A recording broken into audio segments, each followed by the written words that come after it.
नमस्कार, मैं सोनू जी स्वागत करता हूं आपका सिटी एक्सप्रेस न्यूज में। आज हमारे साथ मौजूद है मेजर जनरल राजपाल पुनिया जी। सर, स्वागत है आपका सिटी एक्सप्रेस न्यूज में। जिस तरीके से धरना प्रदर्शन चल रहा है जंतर मंतर पे, इतने दिन से 20-25 दिन हो गए हैं उसको लेकर के, और स्टूडेंट ने प्रोटेस्ट किया था, तो क्या कहेंगे उसको लेकर के? धन्यवाद mister Giri for coming to me to speak about this protest at Jantar Mantar. तो मैं तो ये बोलूंगा कि जंतर मंतर पे जो भी प्रोटेस्ट हो रहा था, बच्चे अपनी बात रख रहे थे। और 20 तारीख को जब वो पार्लियामेंट के ऊपर जाकर के अपनी बात रखने के लिए जा रहे थे, तो जो जिस तरीके से उनके ऊपर लाठीचार्ज हुआ, जिस तरीके से उनके ऊपर पुलिस ने जो अत्याचार किया, अत्याचार वर्ड मैं इसलिए यूज कर रहा हूँ कि मैंने जब देखा वो टीवी के अंदर, तो हमारा जो हम एक सिपाही हैं, हमारा भी दिल जो है हिल गया वो देख करके। और अगले ही दिन 21 तारीख को सुबह मैं खुद जंतर मंतर पे गया हूँ, इस मुद्दे में मैं खुद शामिल हुआ हूँ। और जो भी हो रहा है वो एक डेमोक्रेसी में बात रखने का हक हर हिंदुस्तानी को है, हर देश के नागरिक को है। और ये एक डेमोक्रेसी की प्रक्रिया है, तो उसमें ये वायलेंस कहाँ से आया मुझे समझ में नहीं आया। सर, वायलेंस की बात करें तो जब 20 तारीख को जब धरना प्रदर्शन हो रहा था, जब पहले ही सोनू वांगचुक जी को गिरफ्तार किया था, या कह सकते हैं जो हॉस्पिटल में एडमिट किया था, उस समय उन्होंने ही आह्वान किया था कि जो है सभी यहाँ पर जंतर मंतर पे 20 तारीख को मैं यहाँ पे नहीं भी रहूंगा, तो आपने 20 तारीख को आना है। और 20 तारीख को धरना प्रदर्शन चल रहा था, उसके बाद में जो है वहां पे प्रोटेस्ट में आपने देखा ही क्या किस तरीके से लाठीचार्ज और वो हुआ। और आपने भी इतने ऊंचे पद पर जो है देश की सेवा करी है, जो है, और क्या लगता है कि आपको जिस तरीके से आपने देश में युद्ध, जो बॉर्डर पे युद्ध छिड़ता था, उसी तरीके से हमारे खुद जंतर मंतर पे उस तरह की नौबत आ गई, तो क्या कहेंगे उसको भी लेकर के? सबसे पहले तो मैं बोलूंगा जो भी हुआ है गलत हुआ है, मतलब इस तरीके से नहीं होना चाहिए। और जो एक बच्चे हैं वो हमारे बच्चे हैं, और वो बच्चे अपनी बात को रखना चाह रहे हैं, इतने दिनों से जंतर मंतर पे बैठे हैं, और उसके बाद वो एक दिन फैसला करते हैं कि हम पार्लियामेंट में जाना चाह रहे हैं, तो बात रखने के लिए जाना चाह रहे हैं। कोई लड़ाई थोड़ी ना है जो कि वो लड़ने के लिए जा रहे हैं, पर उस आवाज को दबाने के लिए, बजाय उनसे बातचीत करने के, उनके ऊपर वायलेंस का जो तड़का दिल्ली पुलिस ने लगाया वो गलत था, वो सरासर गलत है। और उसी वजह से जो एक सिपाही जिसने की कंट्री के लिए 40 साल, कंट्री इसलिए बोलता हूँ कि जब बॉर्डर की लड़ाई लड़ते हैं तो कंट्री, ज्योग्राफिकल जो बाउंड्री है उसको कंट्री बोला जाता है। तो हमने भी अभी अपने सर के ऊपर जो टोपी पहना है उस पर लिखा है नेशन फर्स्ट। नेशन का मतलब है हमारे देश के लोग, पीपल। नेशन को बनाते हैं लोग। तो ये मैं कहना चाहता हूँ कि हमने देश में बॉर्डर की लड़ाई तो बहुत लड़ी है, अभी शायद मौका आ गया है कि लोगों की लड़ाई में शामिल हो और उनके साथ खड़े हो। तो इसलिए मैं खुद भी वहां पे जाकर के जंतर मंतर में बच्चों के साथ खड़ा हुआ हूँ। सर, जब 20 तारीख को एक आह्वान था और ज्यादा से ज्यादा संख्या में वहां मौजूद होने थे लोगों को, 20 तारीख को आप नहीं गए, और 21 तारीख को वहां पर, क्योंकि आप कहीं बाहर थे, वहां से आकर के 21 तारीख को वहां पहुंचे, तो क्या लगा आपको कि वहां पे आपको जाना चाहिए था, नहीं जाना चाहिए था? बिल्कुल जाना चाहिए था, हम भी देश के नागरिक है ना। और देश के नागरिक हैं, अगर हम अपना आवाज, जो अपने आत्मा की आवाज को अगर बोल नहीं सकते हैं, या जो हमारी आत्मा हमारे को बोलती है वो कर नहीं सकते हैं, तो क्या फायदा। जो 40 साल का बॉर्डर का नौकरी है वो तो पीछे रह गया ना। अभी आज जब हम इस देश के नागरिक हैं और इस देश में इस तरीके की घटना होती है, तो पक्का हमारा बनता है, हक बनता है वहां जाकर के खड़ा होना, उन बच्चों के साथ खड़ा होना, और अपनी जो एक जो कॉन्शियस, जो अपनी अंतरात्मा उसकी आवाज पे हमने भी तो काम करना। सर, ये था कि बच्चों का धरना प्रदर्शन था, मगर क्या है कि अगर बच्चों के अलावा, स्टूडेंट के अलावा, और अगर कोई लोग जाते हैं वहां पर, मतलब गए, जो भी गए तो अपने मन से थे, आप भी अपने मन से ही गए थे, आप कोई स्टूडेंट तो थे नहीं, मगर कई बारी जो अगर कोई इंटरव्यू ले लेता है तो लोग कहते हैं कि ये तो जी बाहर वाले थे, ये नेता आ गए, ये दूसरे आ गए, तो उस पे क्या कहेंगे, क्योंकि उस चीज को लोगों ने एक अलग ही रूप दे दिया। मैं 21 को गया ना, उसके बाद मेरे को लगातार मैसेज आने लग गए कि आप तो जी एंटी नेशनल है। मतलब एक जो देश का सिपाही है उसको एकदम एक सेकंड में एंटी नेशनल बना दिया। एक ये नया ट्रेंड शुरू हो गया है कि आप कि जो आज अपने मन की बात को बोलता है, उसको इंटरनेशनल बना देते हैं। ये भी नहीं देखते भाई इस आदमी ने कैसे अपने पूरा जवानी देश को दिया है। पूरे जवानी में देश के लिए बड़े जंग लड़े हमने, कारगिल का जंग भी लड़ा है, यहाँ तक कि अफ्रीका में जाके शांति सेना में हमने जंग लड़ा है। लेकिन सिर्फ आप जंतर मंतर पे आ गए तो आप इंटरनेशनल हैं। ऐसे मैसेजेस मेरे को सोशल मीडिया पे आने लगे तो मैं हंस रहा था। मैंने कहा यार आज के दिन क्या हो गया देश को, क्या ये हालात हो गए कि जो आदमी अपनी अंतरात्मा की आवाज बोलना चाहता है या अपनी अंतरात्मा के हिसाब से काम करना चाहता है तो उसको इंटरनेशनल। और डेमोक्रेसी की ताकत क्या है? डेमोक्रेसी की ताकत है जबकि फ्रीडम ऑफ स्पीच, हमारा जो कॉन्स्टिट्यूशन है, संविधान है, उसने फ्रीडम ऑफ स्पीच सबको दिया है। सर जैसे कि अब लास्ट जो चल रहा है कि भाई अब बच्चों के लिए न्याय होगा या किस तरीके से न्याय होगा, तो आपके हिसाब से क्या ऐसा होना चाहिए जो पेपर है वो स्मूथली जाए, बच्चों की जो मेहनत है, बच्चों के साथ साथ बच्चों तो फिर भी एक बार को निकाल देते हैं, लेकिन सबसे बड़ी प्रॉब्लम इस पे होती है पेरेंट्स को, क्योंकि सबसे बड़ी पेरेंट्स जब बच्चे को पढ़ाता है तो बहुत से तो ऐसे होते हैं कि भाई जो है, और बहुत से तो ऐसे भी होते हैं कि मतलब मुझे लगता है कि पेपर लीक करने में कहीं ना कहीं पेरेंट्स का भी कुछ कुछ ऐसे पेरेंट्स होते हैं जो ऑफर देते हैं कि भाई क्योंकि उनको उनको लगता है कि भाई बिना ऑफर के कुछ होने वाला ही नहीं है।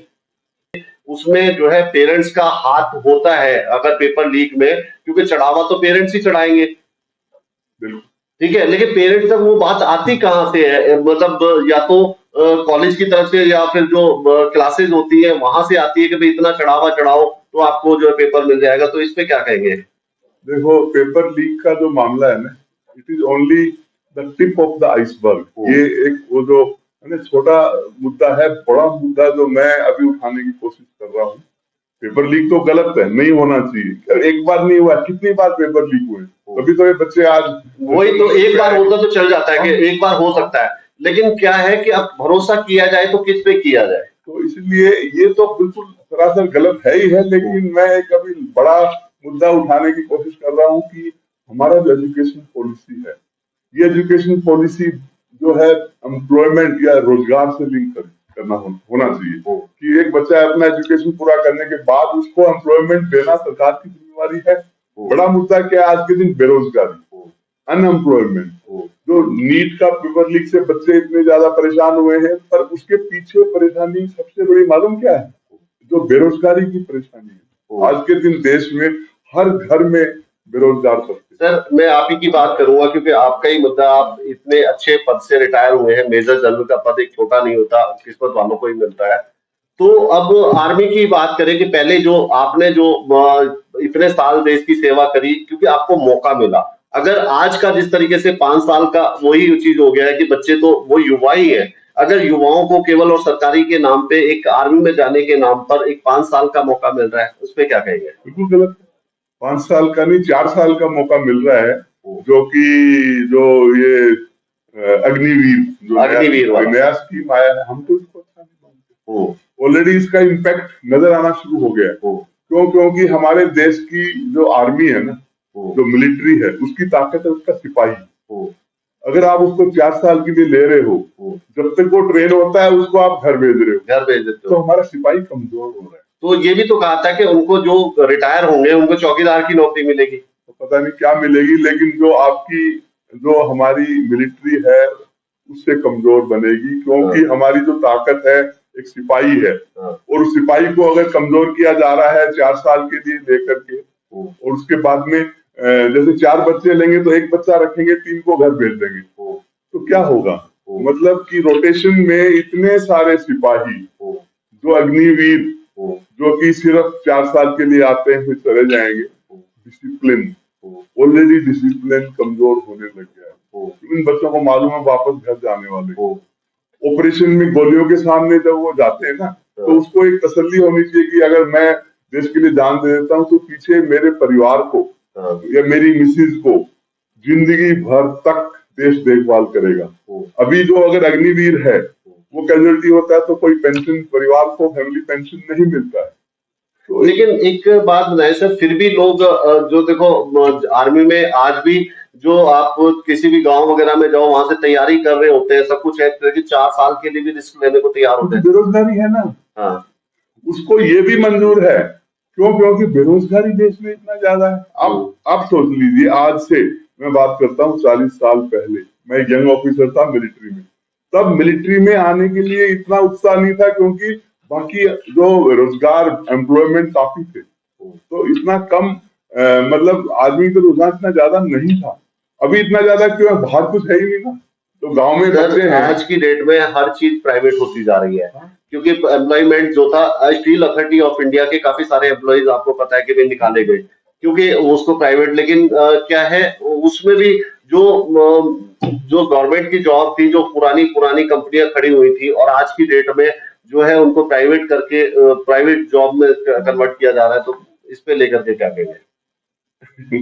देखिए, सब कुछ तो प्राइवेटाइज हो रहा है। यहाँ पे हमारे जो एम्प्लॉय होते हैं कैंटोनमेंट्स में, जो साफ सफाई वाले पहले परमानेंट थे, अभी उनको भी कॉन्ट्रैक्ट बेसिस पे, तो ठीक है, आप एक देश के लिए पैसा तो बचा रहे हो, लेकिन क्वालिटी तो कम डाउन हो रही है। हर चीज में क्वालिटी डाउन। अब पैसे की बात करें, आपने कहा पैसे बचा रहे हैं। अब भी इंफ्रास्ट्रक्चर में सबसे ज्यादा जो है रोड जो है बनाए जा रहे हैं। रोड में बनाए जा रहे हैं कि गाड़ियों के टैक्स, तो रोड टैक्स भी जा रहा है, एनसीडी टैक्स भी जा रहा है। सारे टैक्स देने के बावजूद भी हम टोल टैक्स दे रहे हैं। तो टोल टैक्स तो एक तरह से ये हो गया कि प्राइवेट कंपनी कोई बना ले और फिर हमसे पैसे वसूले। पहले किसी ने पैसा जब लगा दिया तो वो गवर्नमेंट के खाते में जाएगा कि गवर्नमेंट इंफ्रास्ट्रक्चर मजबूत कर रही है, या फिर हमारे खाते में जाएगा क्योंकि हम पैसा दे रहे हैं उसका टोल का। देखिए गिरी साहब, मैं एक बात बोलता हूँ, आज के दिन सबसे जरूरी बात बोलूंगा मैं अभी। बाकी हमने जो भी बात की, अच्छा बात किया। आज के दिन गवर्नमेंट में एक मिनिस्ट्री की जरूरत है, जिसको बोलो एम्प्लॉयमेंट या रोजगार मंत्रालय, वो खोलने की जरूरत है। अगर ये मिनिस्ट्री का हेड मेरे को बनाइए, मैं आपको रोजगार खड़े करके दूंगा। शुरुआत करूंगा अपनी मिलिट्री से। डिफेंस सर्विस कोर को डीएससी बोला जाता है। खाकी ड्रेस में देखे आपने, बुजुर्ग आदमी हथियार लेके खड़े होते हैं। क्या जरूरत है? आप नए यंग बच्चों को लीजिए ना। ये रोजगार क्यों आप डबल, एक जो आर्मी से रिटायर हुआ उसी को दोबारा रोजगार क्यों दे रहे हो? उनको तो पेंशन मिलती है, उसको दोबारा रोजगार क्यों दे रहे हो? और वो बूढ़े आदमी हथियार लेके खड़े होते हैं, जगह जगह आप देखते हो डिफेंस सर्विस को, डीएससी। क्यों नहीं आप यंग बच्चे लेकर के आते? अगर मेरे को प्रधानमंत्री जी 5 मिनट भी दे देना, मैं रोजगार खड़े करता हूँ। टोल टैक्स का आपने नाम लिया, टोल टैक्स का जब आप कॉन्ट्रैक्ट देते हो, आप उस कंपनी को बोलिए हम आपको बच्चे देंगे जो टोल टैक्स में जॉब करेंगे, उनकी मिनिमम सैलरी 20,000 रुपए होगी। एम्प्लॉयमेंट खड़ा कीजिए ना। ये तरीके हैं एम्प्लॉयमेंट खड़ा करने के लिए। उसके लिए सबसे पहले हमारा ध्यान होना चाहिए कि हम एम्प्लॉयमेंट देश में कैसे क्रिएट कर सकते हैं। इवन मिलिट्री के अंदर इतने सारे डिपार्टमेंट और भी हैं जहाँ पे कि आप बच्चों को रोजगार दे सकते हैं। सर, रोजगार की बात करें तो रोजगार, आप जब रोजगार देने की मंशा होगी तभी तो रोजगार दे पाओगे। पहले कहते हो पकौड़े तलने के लिए, फिर दूसरी बात करते हो कि जो आर्मी की सबसे बड़ी जो जॉब थी देश की, अगर हम देश की बात करें, नेशन फर्स्ट की बात करें, तो हमारी जो आर्मी थी वो सबसे फर्स्ट थी, ठीक है, देश सुरक्षा के लिए। तो उसी को आपने 4 साल 5 साल में कन्वर्ट कर दिया। तो बहुत जरूरी है कि जो मेन मुद्दा है ना, आज के दिन एक गुस्सा है बच्चों में। ये गुस्सा नीट पेपर लीक होके यहाँ निकला, पर गुस्सा सबसे ज्यादा इसी पे है कि बेरोजगारी बढ़ती जा रही। अभी आर्टिफिशियल इंटेलिजेंस आने वाला है, एआई, तो बेरोजगारी और बढ़ने वाली है। जितनी सारी चीजें जो आने वाली है, आप इस बेरोजगारी पे लगाम नहीं लगाओगे तो आप देश इकोनॉमी कितना प्रोग्रेस करता जाए, लेकिन बेरोजगारी देश को खोखला कर देगी। तो आपको जरूरत है एक ऐसा मंत्रालय जो सिर्फ रोजगार क्रिएट करने के ऊपर ध्यान दे, कैसे हम एम्प्लॉयमेंट खड़ा करें देश के अंदर। उदाहरण मैंने 2-3 आपको दिए, मैं आपको 50 उदाहरण दे सकता हूँ जहाँ की आप रोजगार खड़े कर सकते हो बच्चों के लिए। कोई मुश्किल नहीं है, लेकिन उसकी तरफ ध्यान देने के लिए किसी को भी टाइम नहीं है। सब राजनीति में लगे हुए हैं। किसी को, अब मैं अगर मेरे घर का हेड हूँ तो मेरे को स्ट्रेस होता है। मेरे घर में अगर एक बच्चा भी बेरोजगार होगा तो मेरे को टेंशन हो जाएगी। वैसे हमारे प्रधानमंत्री जी को टेंशन होनी चाहिए कि मेरे देश में कितने बच्चे बेरोजगार हैं। क्या उनकी तरफ मन की बात बोलते हो कभी कि भी इन बच्चों को मैं कैसे रोजगार दूंगा? मेरे देश के बच्चे मेरे बच्चे हैं, आप उनको रोजगार दीजिए ना। ये फालतू की चीजें जो राजनीति है, पॉलिटिक्स है, सब बेकार है अगर आप अपने बच्चों को रोजगार नहीं दे सकते। तो मेरा कहना यह है कि सबसे पहले आपका ध्यान होना चाहिए कि मैं, लोग बोलते हैं प्राइवेटाइज में दे देंगे। कहां से दे दोगे प्राइवेटाइज? वो एक्सप्लॉइट कर रहे हैं बच्चों को। गवर्नमेंट जॉब्स क्रिएट कर सकते हैं आप, आपको इतनी पावर है, आप देश के प्रधानमंत्री हैं, आप इतने सारे गवर्नमेंट, ये टोल का मैंने उदाहरण दिया, टोल एम्प्लॉयज देश में कितने टोल है, हर टोल पे कम से कम भी 40 बच्चे रोजगार एकदम हो जाएंगे। कितने टोल है देश में? हजारों टोल है। अब उसको एक स्ट्रक्चर तरीके से जब कंपनी को कॉन्ट्रैक्ट दे रहे हो, आप बोलिए आपके टोल पे बिल्कुल जॉब होगा, एक सरकारी तरीके से जॉब होगा और उसकी सैलरी इतना होगा, पेंशन चाहे नहीं हो पर आपको 20,000 रुपए मिनिमम सैलरी देना पड़ेगा उस बच्चे को। आप उनको सिलेक्शन कीजिए और उसको टोल, जितने भी टोल उनमें अपॉइंटमेंट कीजिए। वैसे ही आप बहुत कुछ कर सकते हो रोजगार के लिए, तो वो तो अब कीजिए। लास्ट सवाल है कि अगर ये प्रोटेस्ट खत्म हो जाता है जिस तरीके से, तो क्या लगता है कि जो बच्चों की मांगे हैं या आगे हो पाएगा या नहीं? बच्चों की मांगे बहुत छोटी है, मैं तो खुद बोल रहा हूँ। एक इस्तीफा मांग रहे हैं, वो मंत्री जी का इस्तीफा अगर हो गया मान लो, फिर क्या बदली हो जाएगा, दूसरा आएगा। ये व्यवस्था को बदलना जरूरी है। ये एक आदमी के इस्तीफे से कुछ नहीं होने वाला है।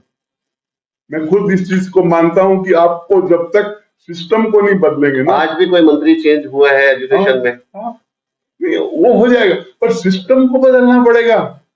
तो आप क्या चाहते हैं, किस तरीके से होना चाहिए बदलाव? सिस्टम को बदलने के लिए एजुकेशन पॉलिसी, ये 2 लैंग्वेज कर दो, 3 लैंग्वेज कर दो, ये सब फालतू टाइम वेस्ट है। आप एम्प्लॉयमेंट को रोजगार से लिंक कीजिए ताकि हर बच्चे को स्टडी, जो भी वो स्टडी सब्जेक्ट लेता है, उसके स्टडी कंप्लीट करने के बाद उसको एम्प्लॉयमेंट मिलना चाहिए, वो आप निश्चित कीजिए। ये बहुत ही बड़ा सवाल है और बहुत ही मतलब जवाब इसको देना चाहिए, सोचना तो चाहिए ही चाहिए एक बार को, कि जितने बच्चे जो है यहाँ पूरी अपनी मेहनत करते हैं, पूरी जिंदगी जो पढ़ाई में, आधी जिंदगी तो पढ़ाई में निकल जाती है, उसके बाद में जो है पता ही नहीं होता कि उनको रोजगार मिलेगा या नहीं मिलेगा। तो मुझे लगता है कि पहला जो रोजगार होना चाहिए वो गवर्नमेंट की तरफ से ऑफर होना चाहिए कि आपने ये पढ़ाई करी, उसका जो है आपको इससे रिलेटेड जो है, जैसे कि कोर्स होते हैं, अलग अलग तरह के कोर्स होते हैं, उनके जो है रोजगार भी उसी तरीके से होते हैं। लेकिन हमारे देश में कोर्स जितने किए जाते हैं उनके रोजगार तो मिलते हैं, लेकिन बिना चढ़ावे के तो एक पुलिस की नौकरी नहीं मिलती। आप देखो, सिंपल बात है, आप जो है 12th तक एक ही सब्जेक्ट रखिए, कोई जरूरत नहीं है science stream, art stream. 12th तक एक ही सब्जेक्ट सभी बच्चों के होने चाहिए, और 12th का जो बोर्ड एग्जाम है उसके मार्क्स के बेसिस पे उसको जिस आप स्ट्रीम में डालना चाहते हैं उस मार्क लिस्ट के ऊपर पहली जॉब ऑफर मेरे ख्याल से गवर्नमेंट की तरफ से होनी चाहिए। वो बच्चे के ऊपर है कि भाई बच्चे को प्राइवेट में जाना है, कहाँ जाना है, बिल्कुल होनी चाहिए, है ना, होनी चाहिए। और जो सब्जेक्ट वो पढ़ता है उसके हिसाब से उसको एम्प्लॉयमेंट मिलना चाहिए। लेकिन वो बच्चा अगर आपने पढ़ाने के बाद घर बैठा दिया, बेरोजगार बना दिया, एक स्टैंप लगा दिया, आप बेरोजगार हैं, फिर उसको आप बोलते हैं आप कॉकरोच हैं। लेकिन अब हम कॉकरेज की बात करते हैं कि कॉकरेज जो नाम दिया था, आज सबको प्रॉब्लम हो रही है कि कॉकरेज कॉकरोच होगा, लेकिन जो जिसने कॉकरेज नाम दिया था बच्चों को कि भाई वहां पे कहीं किसी का ध्यान नहीं किया कि कहाँ से नाम मिला था। ऐसे बंदे के उसमें तो कार्रवाई सबसे पहले होना चाहिए, और वो चीफ जस्टिस की पोस्ट पे बैठे। तो मतलब मैं खुद, अगर मेरे घर में एक बच्चा बेरोजगार, उसको मैं कॉकरोच बोल दूं, मतलब इसकी जड़ जो है कह सकते हैं कि कॉकरोच नाम देने वाला है। बहुत से लोग ट्रोल कर रहे हैं, कॉकरोच नहीं बोला था, उनका मतलब ये था, उनका मतलब वो, मतलब कुछ भी हो, वर्ड कॉकरोच तो बोला, कॉकरोच तो बोला ना, वो तो बोला ना। हाँ, ऐसे कोई तो सबसे बड़ा मुद्दा तो वहां पे होना चाहिए। तो मुझे लगता है यही तो गुस्सा है ना, यही गुस्सा जो शुरू कहां से, अब इस गुस्से की शुरुआत वहीं से तो हुई कि पहले बेरोजगार, उसके ऊपर से कॉकरोच। तो मतलब एक आपने उस गुस्से को, ज्वालामुखी को फटा दिया ना। आप खुद ही सोचिए ना, अभी सब बोल रहे हैं कि नहीं उनका मतलब कुछ और था, he wanted to say something, कुछ भी भाई, use this word for your own child. आप अपने बच्चे को ऐसा शब्द क्यों इस्तेमाल कर रहे हो यार? एक तो उसको आप रोजगार नहीं दे पा रहे हो, उस बच्चे की क्या गलती है? उसने पढ़ाई की ना। अब आप उसको अगर इस काबिल समझते हो कि वो 4th क्लास का जॉब कर सकता है, तो 4th क्लास का जॉब दीजिए, उसको पियोन का जॉब दीजिए, उसको कांस्टेबल का जॉब दीजिए, जो उसकी काबिलियत जॉब तो दीजिए उसको। तो सरकार को ये ध्यान पहले करना है कि भाई हम अपनी एजुकेशन पॉलिसी को ऐसे बनाए कि एजुकेशन खत्म करने के बाद हर बच्चे को जॉब की गारंटी होनी चाहिए। और विदेश में ऐसे देश हैं जो ये पॉलिसी को लागू किए हुए हैं, तो हम क्यों नहीं कर सकते? जनसंख्या ज्यादा है, मुझे मालूम है, लेकिन आप शुरुआत तो कीजिए ना। आप शुरुआत कीजिए कि आप हर बच्चे को जो है एक गारंटी दें, एक एश्योरेंस दें आप ये पढ़ाई पूरी कीजिए, आपको जॉब गारंटी हम देते हैं। और जॉब क्रिएट कीजिए। जॉब क्रिएट करना, प्राइवेट इंडस्ट्री के अंदर भी अगर जॉब कर रहे हैं तो गवर्नमेंट कंट्रोल कर सकती है ना, उनको भी गवर्नमेंट कंट्रोल कर सकती है। आपको इतना मिनिमम ये वेजेस देने पड़ेंगे, इतने घंटे बच्चे काम करेंगे। ये नहीं हो सकता आप 18 घंटे काम ले रहे हो बच्चे से। आप पॉलिसी लेके आइए। प्राइवेट इंडस्ट्री के अंदर भी गवर्नमेंट कंट्रोल जॉब्स हो सकते हैं, पर सोचिए ना, आप इतने बड़े पोस्ट के ऊपर, आपके ऊपर पूरे देश ने भरोसा किया है। आपको देश की, आपको कितने साल हो गए देश को चलाते हुए? अगर आपने इस तरफ काम किया होता, आज बेरोजगारी खत्म हो जाती। आप प्राइवेट जॉब्स को भी गवर्नमेंट कंट्रोल कर सकते हो, एक पॉलिसी ले डाउन कर सकते हो। प्राइवेट सेक्टर के अंदर बच्चे को ये सैलरी देना पड़ेगा, इतने घंटे काम करेगा, और अगर उसको आपने ज्यादा घंटे काम किया तो ओवर टाइम दीजिए। आप पॉलिसी लेके आइए, ये तो पॉलिसी अब मैटर है। सर लास्ट वो है कि बच्चों को अपना क्या संदेश देना चाहते हैं इस प्रोटेस्ट को लेकर के, आगे अपने फ्यूचर को लेकर के क्या संदेश देना चाहते हैं, कैसा? मैं तो खुद गया था जंतर मंतर पे, और बच्चों को बोलने से पहले मैं खुद भावुक हो गया था। क्या बोलूं मैं, मतलब मैं उनको मोटिवेट भी करूं तो क्या बोल के मोटिवेट करूं, क्योंकि मुद्दा ही ऐसा है कि इन बच्चों को आज के दिन एम्प्लॉयमेंट, वहां पे ज्यादातर बच्चे बेरोजगार हैं और कोई उनको पता उम्मीद है क्या नहीं। है, हमारे देश में क्या हमारी शुरुआत से कहेगी कि जब अपना हक मांगो, हक मांगना बुरा नहीं है। आज जो बच्चों ने हक मांगा इतने दिन बाद, तकरीबन हर साल उनको इस झेलना पड़ता है। कितनी हत्याएं होती है, मतलब आत्महत्याएं करते हैं बच्चे, और उसको लेकर के आज उन्होंने अपने हक की लड़ाई लड़ी। तो यही कहना चाहूंगा, अपने हक की लड़ाई लड़िए, लड़े बगैर हक नहीं मिलेगा। इस देश में अगर आपने बदलाव लाना है, सबसे पहले जो हमारा यूथ है, आप यूनाइट हो जाइए। एक कोई भी फोरम में आप बच्चे एक साथ अगर एकजुट होकर के लड़ेंगे, कामयाबी मिलेगी। पर अपने हक के लिए लड़ना पड़ेगा। आज का समय ऐसा आ गया है, बिना लड़े कुछ मिलने वाला नहीं है। अगर आपको ये लगता है कि आपका हक जो है आपको नहीं मिल रहा है, और आपके हक के लिए आप अगर लड़ेंगे नहीं तो शायद नहीं मिलेगा, तो ये लड़ाई यहाँ खत्म नहीं होनी चाहिए। लड़ाई की शुरुआत है, और ये लड़ाई की शुरुआत आगे भी हो सकता है। ऐसे मौके आएंगे जो आपको लड़ना पड़ेगा। जैसे कि आज अब ये जो जंतर मंतर पर धरना है वो समाप्त होने की कगार पे है, क्योंकि आज जो है सोनम वांगचुक जी ने भी अपना अनशन तोड़ दिया है। और अभी तो क्या है, वादे मिले हैं, मतलब एक अभी हुआ नहीं है जो बोला गया है।